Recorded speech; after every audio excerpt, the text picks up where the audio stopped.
อันเป็นสรณะที่เปิงที่เคารพนับถืออันสูงสุดในชีวิตกราบคารวะแตบไตไวยสาปุญญาปารมีธรรมพระมหาเถรานุเถระเจ้าคณะพระสังฆาธิการภิกขุสงฆ์สามเณรจุตนจุองค์อันหมายมีพระเดชพระคุณหลวงปู่พระเทพโกศลติปรึกษาเจ้าคณะภาค7เจ้าอาวาสวัดศรีโสดาพระอารามหลวงตำบลสุเทพอำเภอเมืองจังหวัดเชียงใหม่พระเดชพระคุณหลวงป่อท่านเจ้าคุณประเทพปริยัติเจ้าคณะจังหวัดเชียงใหม่เจ้าอาวาสวัดเจ็ดยอดพระอารามหลวง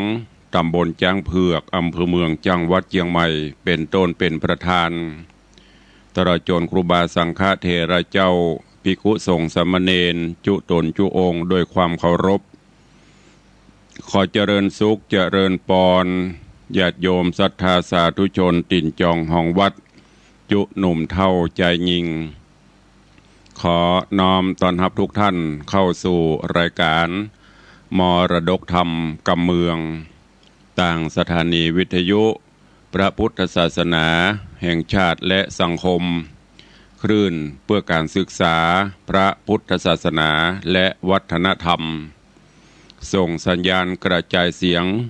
จากวัดฝ่ายหินตำบลสุเทพอำเภอเมืองเชียงใหม่จังหวัดเชียงใหม่ในระบบคลื่นความถี่ FM 104.50 เมกะเฮิรตซ์สถานีวิทยุพระพุทธศาสนาวัดหนองไก่ตำบลสันปะยางอำเภอแม่แตงจังหวัดเชียงใหม่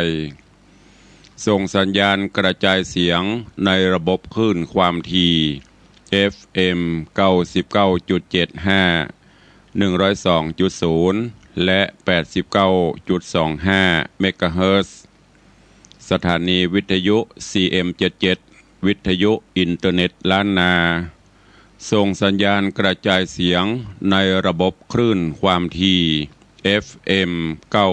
97.5 เมกะเฮิรตซ์สถานีวิทยุชุมชนคนนาน้อยจังหวัดน่านและสถานีวิทยุพระพุทธศาสนาจังหวัดเชียงรายส่งสัญญาณกระจายเสียงในระบบคลื่นความถี่ FM 99.50 เมกะเฮิรตซ์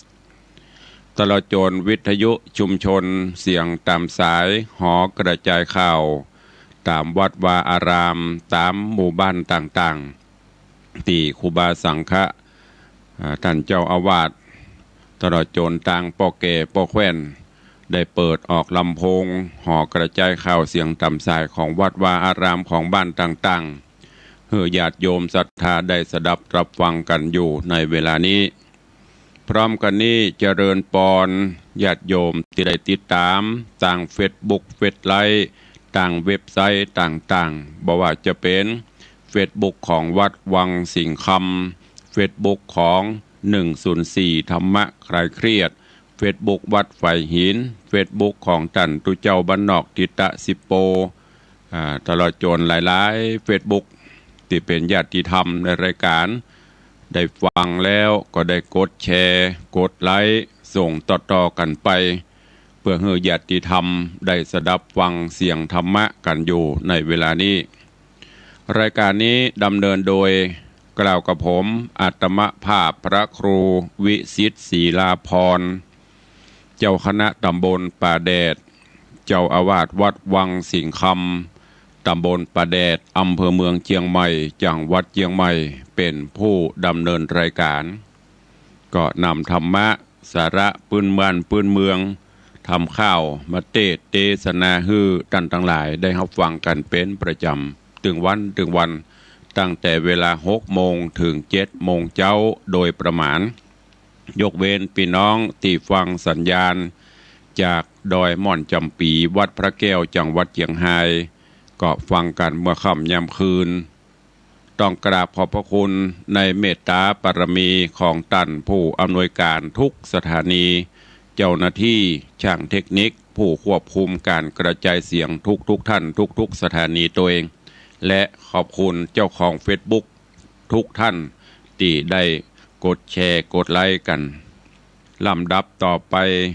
เจิญญาติโยมทั้งหลายได้ติดตามรับฟังธรรมเทศนาปื้นเมืองเหนือว่าจะเป็นจะได้ก็เจิญทุกท่านตั้งอกตั้งใจฟังณโอกาสบัดนี้นะโมตัสสะภะคะวะโตอะระหะโตสัมมาสัมพุทธัสสะสาธุโวฟังลาโสตุจนะสัพพุริสะตังหลาย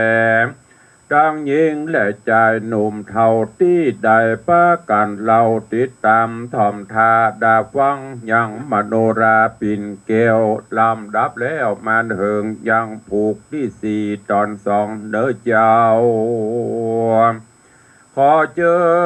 ญศรัทธาทั้งหลายหนุ่มเฒ่าจริงได้ตั้งจิตใจเราถ่อมทาดาฟังต่อไปนานี้แหละนะที่นี้จักวันนะจะเล่าถึงพรานป่าเสาปุตตะกามีเกหาบันจองอยู่เขตห้องดงเรีแห่งภูมิต้านเต่าผาแผ่นเต้าดาวอาติจะวงศาอันว่าพรานดงหนานอนใส่ซะสอดไล่กวางฟานการดันดงดานสอดลาบบ่หันสัตว์ป่าดงไพรก็สงสัยแต่เล่าว่าสัตว์ป่าเศร้าดงตันดาดังตั้งวันแต่ก่อนก็มีบ่อพรเรือลายวันนี้หายกว่าจ้อยพรานกึดถอยในใจว่าบอกไกลไกลไปนายังมีสาระกว่าใหญ่กว่าอ่างย่อมมีสัตว์อยู่สั่งนำหนากวันไกลกลาไปพอฮือแจงต่อตาตนพรานไพรสนบ่จะรีบดันกว่าเตียวไปบ่นานเต้าใดก็รอดสู่ยังที่อยู่โบกกรณีปราณดงรีหิวหอดก็ยังจอดบัดเดียว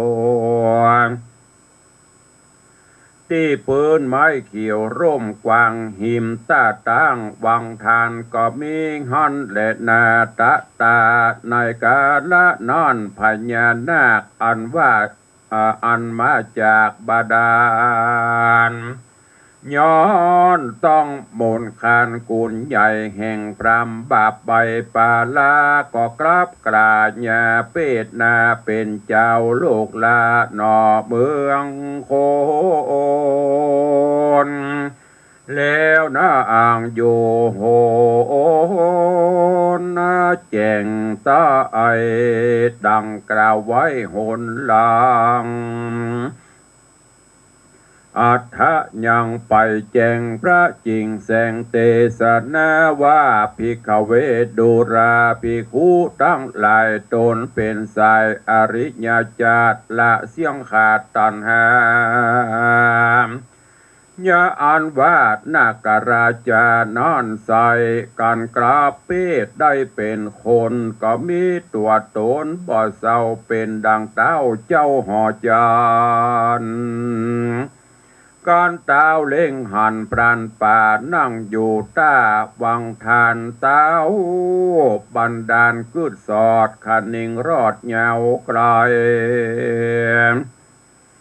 ว่าเป็นภายนอนใส่นั่งอยู่ไกลวังบนหรือเป็นคนโลกลาใจหยาบจ้าปาลาหมายจักมาภาพสู่ฮือเฮามูวำวายหรือหมู่ยิงใจโลกไตเอวป่าไม้ดงหนาลงตังมาฮอดนี้บ่หูที่ตังไป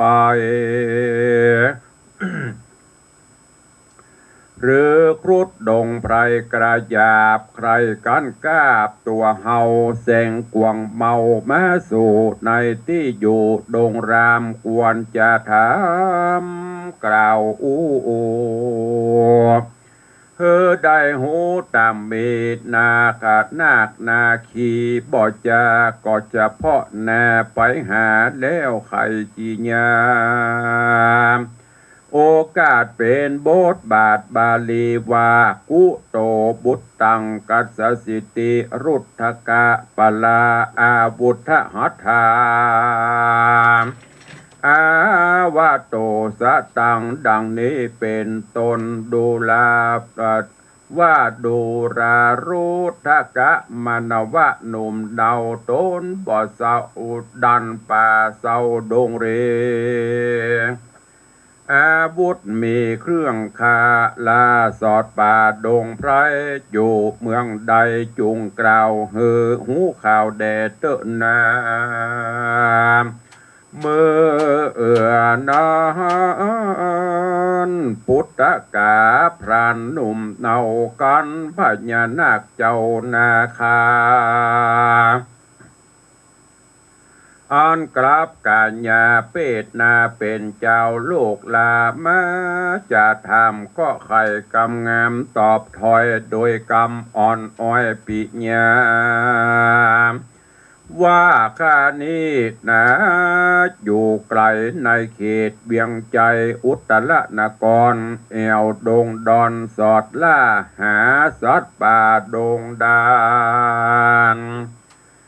คือกวางฟ้านลิงมอกะติงเต้นควายโป่งเตียวสอดดงแต่เจ้าสัตว์ป่าเศร้าดงรีบ่หันมีเตียวสอดจีจริงพดมารอดวังทานและนาเจ้าเหยตังสุตวาในกาละนันเล่านาคละจะนาคลาจะเจ้าตนอาจกราเปอันกาเปตนาเป็นมนุษย์สาได้ยินกำจะโอกาสแห่งพรานหาวหาดดงไพรก็ขานิ่งน้อยใครหูว่าควรมัวคนม้วนหมู่หญิงใจเมตหลวงหลายเหลือแลอันอยู่แก่ปุรีหันหน้าดีแจงทีบ่แจงตีหัวใจอันคนหมู่เวียงใจแต่ก่อนก็ฮักเฮาบ่ผ่อนนำนาบ้านนี้นาเขาเจ้าจะเป็นนัดดังเก่าหรือมีหรือว่าดีแต่อู้บ่จืนสู่ไปในโบราณไข่แต่ไทยจะกราบไว้ยังมีว่ายามเป็นดีหลายหลากยดซักมากถมทองโคนย่อมป่องเข้าไกลโนบน้อมไว้ปูจายามอนาถาต่ำจ้าโคนลีหน้าหายดีกวนไขว่าตีกล่าวต่อโอกาสรอจะทำยังพรานโด่งรามหนุ่มเนาเหือหูเก้าขี่ญาหน้ากราจาคืดแล้วใจผ่องแผ้วเจยบานก็ถามยังพรานบ่จ้าว่าดูราประจายหนุ่มเนาดงดอนอันว่าเจ้าน่ะก่อนมวลหมู่เขายังอยู่สันใดเข้าน้ำปัดใจหลายหลากบอกกันอยากเครื่องขีฝนตกดีบอกขาดปัจจาราชเจยบานสุขสำราญควายห้องพับเขตต้องราชธานีหรือเครื่องขี่ไม้บาดเข้าน้ำขาดแหล่งไงจะรือเมื่อนานพุทธกาพรานก็ไขขานตอบท้อย ว่าอ่านเมืองข้าน้อยนั่นเล่าคนหนุ่มเท่ายิ่งใจสุขสบายทวนนาฝนตกกว่าสุดปีเข้าน้ำมีบอกขาดบ่ไม่มาดสันใดแลนาหน้ากะลาจาตนอาจกราก็กราเปดหน้าเป็นคนหน้าเป็นคนก็ถามพรามไพศาลหนุ่มเนาว่าเมืองสู่เจ้าเจยบานเข้าเปลือกเข้าสารมีมากบอกกันอยากเครื่องจีสมฤทธิกูเจือดังไฟเอือกะนิ่งไม้เป็นด้วยเหตุใดนั้นใส่จริงสมดังไฟกิตนานั้นจะมือเอือนานพรานเนื้อหนุ่มเนาก็ตอบเล่ากำไปว่าโขงเบียงใจใหญ่กว้างบ่ออาจอ้างเครื่องขี่ได้สวดสดีข้ามเจ้าก็ย้อนพญานาคเจ้านั้นใส่อันมีชื่อไว้ว่าจุมปูจิตตาหากรักษาอยู่สร้างในสละวังวังทานย่อมบันดาลฮือฝ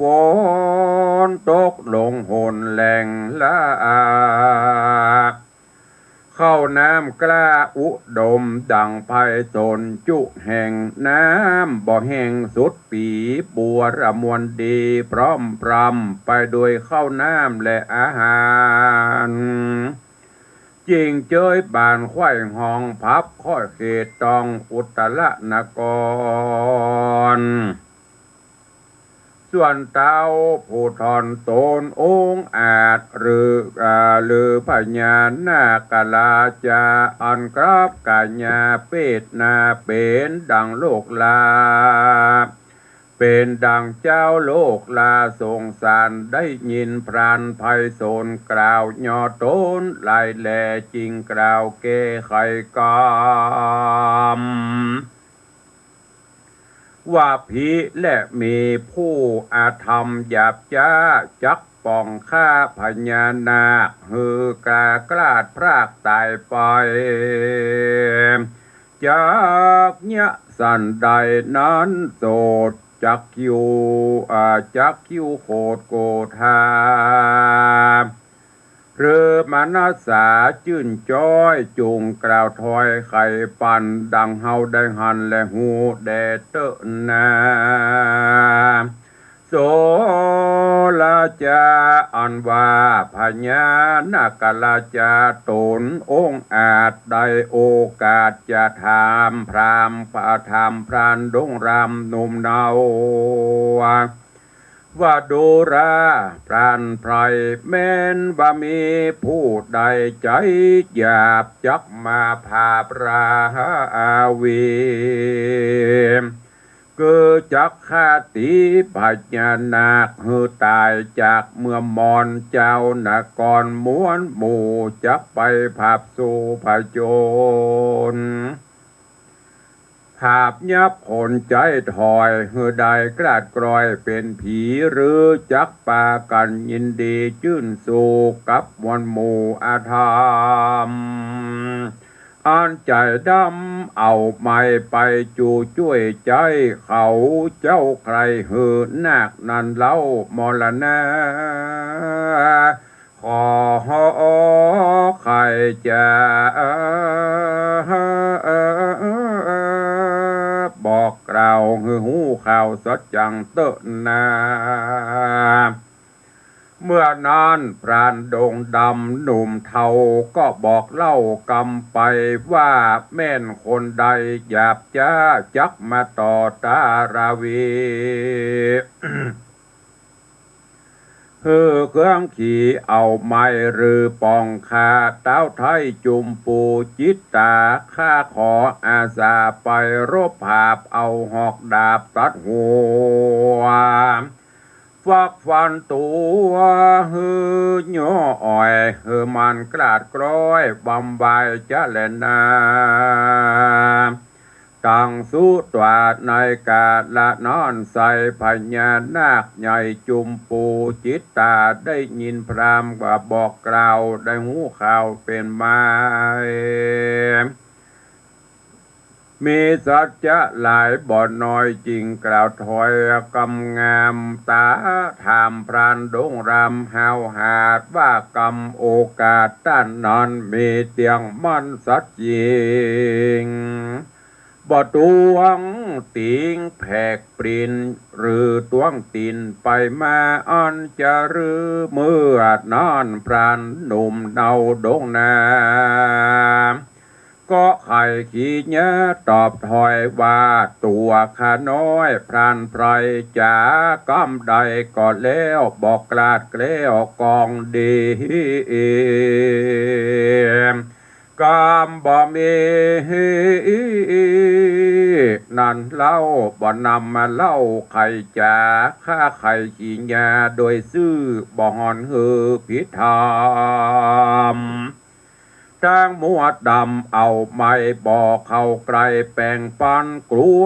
จักวันตัวเก่าหือไม่เอาเครื่องขีพรานดงรีหาวหาดได้โอกาสขี่แง่บอกนักราชาได้หูแจ้งควายจูประการก็มีหันและนาเมื่อนั้นพญานาคจุมปูจิตตาฟังพรานโดงนะบอกกล่าวใจจื่นเย้าเจยบานโดยเหตุว่าพรานผู้นั้นมีสัจจะมันนามยิงไขกำกล่าวถอยบอกฮือพรานหนุ่มน้อยดงดาดงดานว่าดูราพรานเฮ้ยเฮานี่นามีชื่อกล่าวจี้ว่าจุมปูจิตตาเจ้านี้ได้รักษาเฮาไว้บ่ฮือเอาไม้บำบายบ่ฮือได้ตายมวยมั่งกุนต้านมากกวางนำนาบ่เนนาภัยยะใหญ่มาลอดควายตัวเฮาฮือได้มองเงาตำก้อยตุกจ่องหอยลายลามด้วยเหตุว่ามีพรามผู้หนึ่งใส่หากอาสา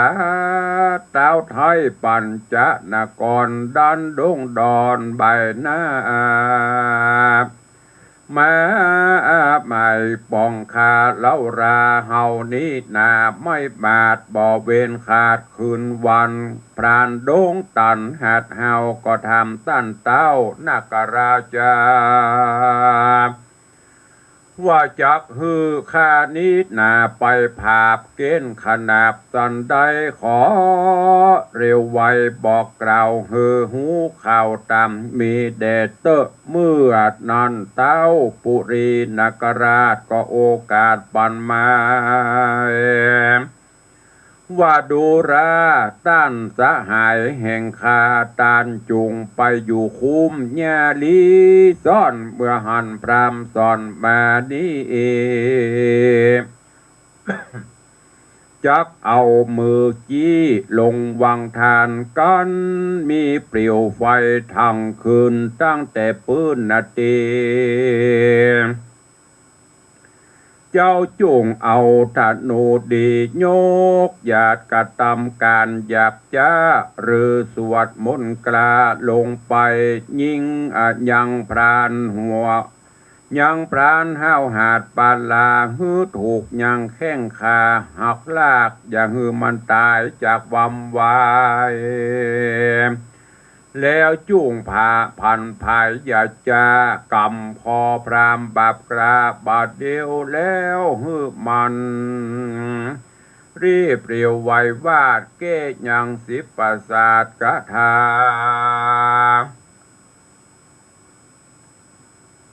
การมานนำนาแก่แล้วน้ำจักใส่ดังเก่าดิลีเต้าปุรีนากราชดอดได้โอกาสจะใครบอกพรานไพรเมียนแล้วก็รีบกลาดเกลี้ยวไปสู่ที่อยู่แห่งตน ส่วนพรานไพศาลบอดจารีใบหน้าดีซ่อนอยู่ในบ่อนฟุยนาเพื่อพางตาทาพอปูจักมาก่อกวนควีกระตำบอดดีกระยาบบอสุภาพตามไรที่ดังกำหมายบอกเล่าอันใจผู้เท่าใครจะเล่นนาทัสมิงขะเนตในคณะนั้นเล่าก็ยังมีพรานกาตะก็ยังมีพรามเท่าบาปใบกือถือดอกไม้มาสู่ในที่อยู่วังทานแล้วก็ทำการจ้าถอยเอาดอกสวยจากจอมจันทร์ใส่นาคันวางไว้แล้วก็มานอบน้อมไหว้ปูจาแล้วสวดคาถาองค์อาจกล้าบ่เนเอิญจะหน่อเหยานานน้ำวางฐานใหญ่กว้างก็ได้ปั่นกว้างบัดเดียวน้ำเป็นเกี่ยวปุ้งขึ้นตั้งแต่ปื้นถึงบนพรานไพรโสนสะดงสติฟุ้งเววาดแล้วใครจะโอกาสว่าโอ้ยนอสิ่งประหลาดมากล้ำมันเนี่ยหือน้ำเบโบนเกิดเป็นคนปุ่นอีสิ่งดังนี้บอกเกยหันอาสาจันเตใส่กันตั้งสติใดบ่จาก็รีบกำกว่าเอาธนูแล้วกึดใจดูขนิ่งเล่าเถิงเต้าเจ้านากราชาอันได้จากกล่าวไว้ว่าแม่นไฟมาไกลน้ำนาทีเนี่ยบดีหยับจ้าต้านจุงเอาธนูกรากุลใหญ่ยิงเข้าใส่บัดเดียวพรานดงเขียวเกิดแล้วก็รีบเอาธนูเกี่ยวยิงพรานลูกธนูงามไหววาดไปด้วยอากาศเวหาถูกกลางขาพรามเทาพรามเจ็บปวดเราเลือดลายดังจักตายมวยมั่งหรือก้องปากวางดงกะปากวางแดนไกลพรานดงไพรบ่อจ้าหกเล่นกว่าไปหาแล้วกำคอพรามมันนาเงื้อดาบกล่าวกำละกล่าวกำคำราบลายประการว่ามึงสังใจหันถอยไล่สร้างบาปใบกับตัวลงเมามัวต่างถอยบ่ไฟหวยต่างดียะกาลีหลายหลากจักข้าพญานาคชื่อจุมปูจิตตาอันคนนาหน่อยใหญ่หากราบใบย่อกุลบาปจักหนุนตอบจ้าเมืองนาทาเมืองได้ขาดเดียวลายแมนจักตายมวยมั่งอย่าได้จ้าสับปัน รีบแก้มนยันนันเราแม่นมึงบาปเศร้าฮึกหนาบอกแก้มนยาถอยไล่ดาบนี้ใส่เทียนกราจักบันขามึงตายมึงอย่าไม่จืนสู่กับปิกที่อยู่และนาเนธิตังขีญาสั่งวันนาวิเศษจะห้องเหตุนางมโนราปินแก้วผูกที่สี่จบอวสานแล้วเจ้าขึ้นสู่ผูกที่ห้านั้นเล่าปอควันแก่กาลเวลาขอโป่งวางไว้เจ้าอีเต่านี้ก่อนแลนานิธิตาก็บังโกมสมเลสเดชก็ฟังพระธรรมเทศนา นางมโนราปิ่นแก้วจบกันไปวันนี้เป็นผูกที่4จบเรียบร้อยขึ้นสู่ผูกที่5ต่อมาได้แถมหน่อยเนอะก็เรื่องราวก็เดียววันผูกก้อยฟังการบรรยายสรุปเพราะว่าฟังวันนี้สรุปวันนี้เดี๋ยววันพรุ่งนี้ก็ลืมตุลุงเทศถึงไหนแล้วก็เพราะมีหลายรายการฟังกันมาตั้งแต่ตี 3 ตี 4หรือบางก็ฟังกันตั้งมาตลอดคืนก็เดี๋ยวจะลืมเนาะวันพุธก็สรุปแล้วก็เตะตอนต่อไปก็ฝากไว้เนอะในธรรมพุทธบอกเก็บแกะก้อนไกเอาสารธรรมน้อมนำไปคิดพิจารณาใจในการดำเนินชีวิตประจำวันตอนนี้ไปก็ได้ตักได้ต่อได้ตักตายพี่น้องญาติโยมตลอดจนครูบาอาจารย์เนาะที่ได้ติดตามรับชมได้รับฟังทางภาพและเสียงจากต่างเฟซบุ๊กไลฟ์แล้วก็เดี๋ยวจะมามาจ๋า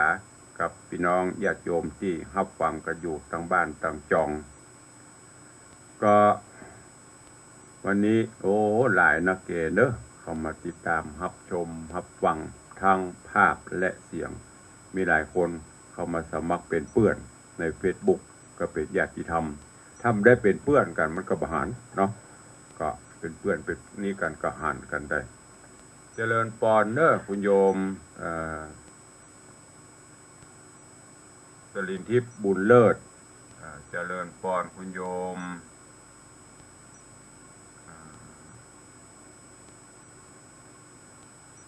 กระตาก็เริ่มจะปลูกวันล่ะจนจันทร์ซ้อนคำเจริญปอนพินันล่าพินันจรันปิยจันทร์อาสลมปิยจันทร์ดอยซิวเจริญปอนโยมแม่ดาหวันคำวังเจริญปอนโยมแม่สุปรณีรูมาโยมอัญชลีคำกิติเจริญปอนโยมปเลี้ยงธนวัฒน์โยมแม่เลี้ยงทัศพิชาสุสิงคำวันนี้ปเลี้ยงได้ฟังตะวาปนฟังเพลงตัวฟังเพลงตะวารายการต่าง96เป็นอย่างก็ย่ำบ่ายใครเหงาวันนี้ปเลี้ยงได้เข้ามาให้กำลังใจเจริญปอนต้อนรับเนอเจริญปอนยายเพลินเพื่อนเกษตรเจริญปอนแม่เลี้ยงทัศพิชาสุสิงคำเจริญปอนโยมอย่างนี้โยมอะไรเอ่ยมันอ่านบ่ได้แฮมแล้วเจริญปอนโยมพิธาจารย์หรือมัคคนายกชื่อดังแห่งภาคเหนือพินาศอิสม7 สีสาธุไวสาปารมีธรรมครับเจริญปอนเนอะเจริญปอนคุณโยม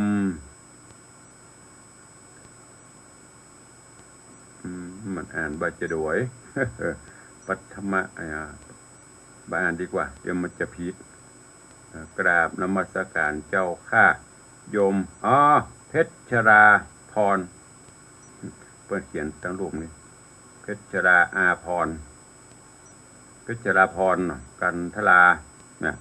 อีกอ่านง่ายตุลงอ่านภาษาอังกฤษไปได้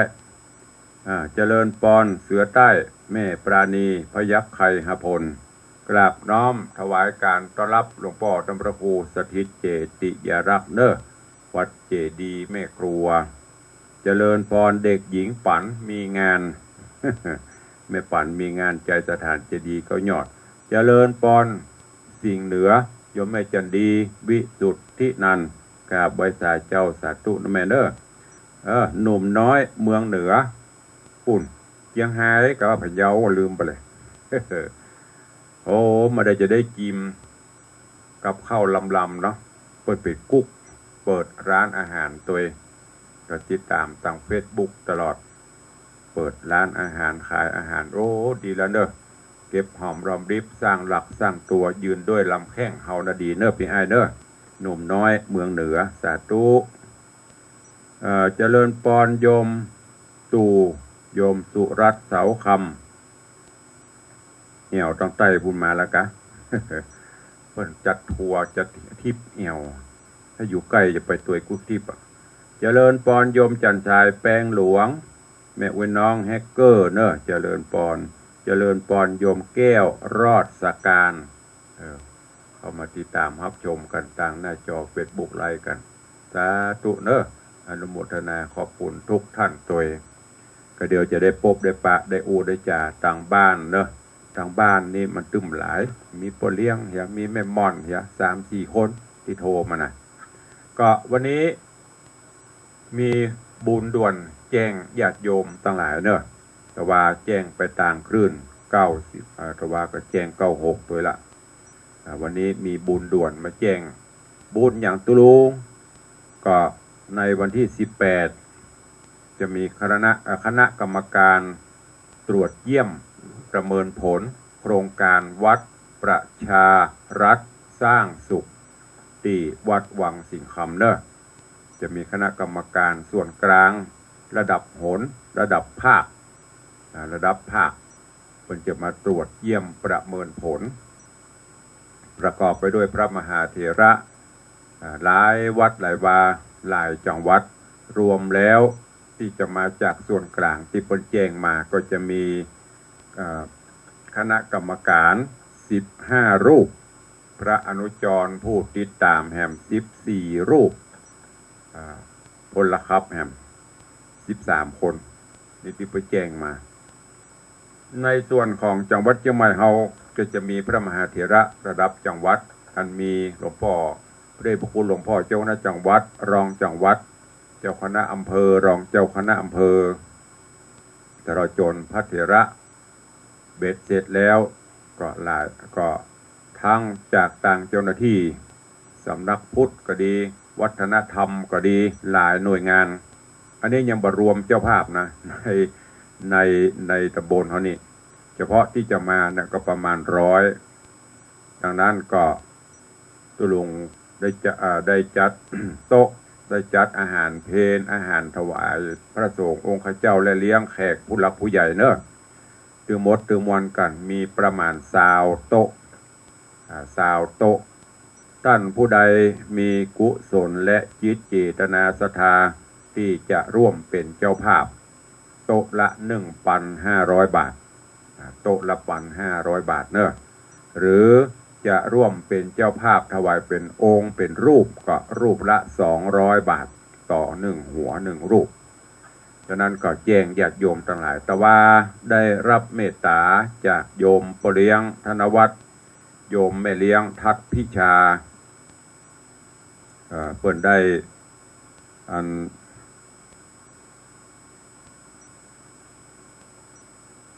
อย่างนี้ไผ่มณีโมนเตธรรมโยมตู่โยมตู่เปิ้นได้ร่วมเป็นเจ้าภาพจำนวน4 โต๊ะ 6,000 บาทแล้วก็มีโยมแม่อุดคิดชัยร่วมโมทนาบุญมา500 บาทเนอะอีพ่ออีแม่ญาติโยมที่ฟังหรือทาง Facebook ไลฟ์จะเมตตาร่วมทำบุญในการถวายภัตตาหารเพลและเลี้ยงเข้าปลาอาหารญาติโยมศรัทธาที่เพิ่นจะมาตรวจเยี่ยมโครงการวัดประชารัฐเนอะก็เจริญปอนได้ร่วมกันเป็นเจ้าภาพเจ้ามูลศรัทธาได้การนี้ก็ได้บอกบุญกับญาติโยมศรัทธาได้ร่วมกันในการถวายเพลพระเจ้าประสงค์ก็อย่างที่ตุลวงบอกเนอะมีคนตักตายมาหลายตุลวงอย่างยอบปัจจนักนี่ก็คือยอบน้ำหนักหายไปน้ำหนักหายไปปร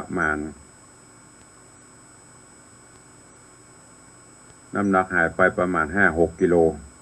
เฟซบุ๊กตุลวงหายไปละโยมตู่อันเข้ามาก็เลยตัดสัญญาณไปละเฟซบุ๊กที่โทรศัพท์มือถือเป็นอย่างก็เดี๋ยวมันจะเข้ามาพอตั้งในคอมเอาคงมาได้ไปเนอะโยมตู่เนอะวันที่16ตุลงเหนื่อยกายเหนื่อยสภาพว่าเหนื่อยนี่มาวันยาการวันค่ำวันที่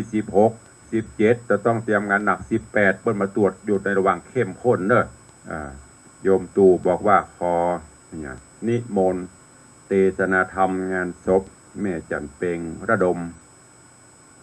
ระดมนี่นามสกุลของท่านพระครูเนี่ยก็ประหลัดเวกนี่จำขับคายขับคาก็เดี๋ยวก้อยโทรมาเอาเนอะเดี๋ยวจะลองเปิดปักกระตือนดูทำกรรมถ้าไปได้ก็จะไปก็เหนื่อยก็จะเป็นต้องทนเนาะพ่อเลี้ยงก็บอกโอ้พักผ่อนพ่องพระเจ้าเมื่อวันยาการเมื่อคืนออกไปโปรดเมตตาญาติโยมศรัทธาก็ยึดหลักของพุทธองค์เนาะเมื่อคืนสนทนาธรรมก็เทวดาเมื่อวันมาก็เทศนาธรรมโปรดภัยถึงภิกขุสงฆ์องค์เจ้าทั้งหลายก็ปฏิบัติหน้าที่ไปจนสุดความสามารถเนอะผู้มีพระคุณทั้งหลายญาติโยมเปิ้นก็เขาได้ยินเขาได้ฟังถามว่าเขาจะไปได้ไปก็ได้ไปก็ได้แต่ว่าก็นึกถึงบุญคุณของญาติโยมอย่างคืนนี้ก็ที่ปะคอยเหนือเมื่อคืนนี้จะไปปะคอยเหนือโดไผ่หุลืมไปละแม่ก็เมียโทรมาแม่ก็จำชื่อไปได้ละขอนิมนต์มากันเนอะเอาหนานวุฒิชาติมาเตอเนอะเนี่ยพ่ออยู่ด้วยกันอยู่โคตี้โคตางมาไปเนอะก็อินดูเปิดเนาะเปิดมีเจตนานิมนต์ไปโปรดเมตตาแล้วก็ใกล้งานตัวฉะนั้นก็เดี๋ยวก็โทรมาทำกรรมเนอะโยมตูเนอะถ้าโทรศัพท์เอาแต่ถ้าพิมพ์มาในนี้มันยุ่งยากก็จะพิมพ์ตอบกันไปทีมพิมพ์ตอบกันมามันนานผู้เรื่องกริ้งกันก็เดียวก็จบละได้ก็ได้ก็ว่ากันเนอะ0817836540ก็เดี๋ยวโทรมาเอาใครจะจะเอ่ยกับตุลุงเข้ามาเนอะหรือจะร่วมบุญกุศลตัวอย่างที่ได้บอกข่าวด่วนบุญอิ่มท้องอิ่มกายอิ่มใจร่วมเป็นเจ้าภาพถวายเพลพระมหาเถระและคณะกรรมการที่เพื่อจะมาตรวจเนอะรูปละ200 บาทหรือถ้าจะเข้าไปโต๊ะก็โต๊ะละ1,500 บาทเนอะเจริญปอนเจิญทางบ้านมีไผ่จะเอ่ยเหลือเวลาทำ4 นาทีเข้ามาได้เนอะเจริญปอน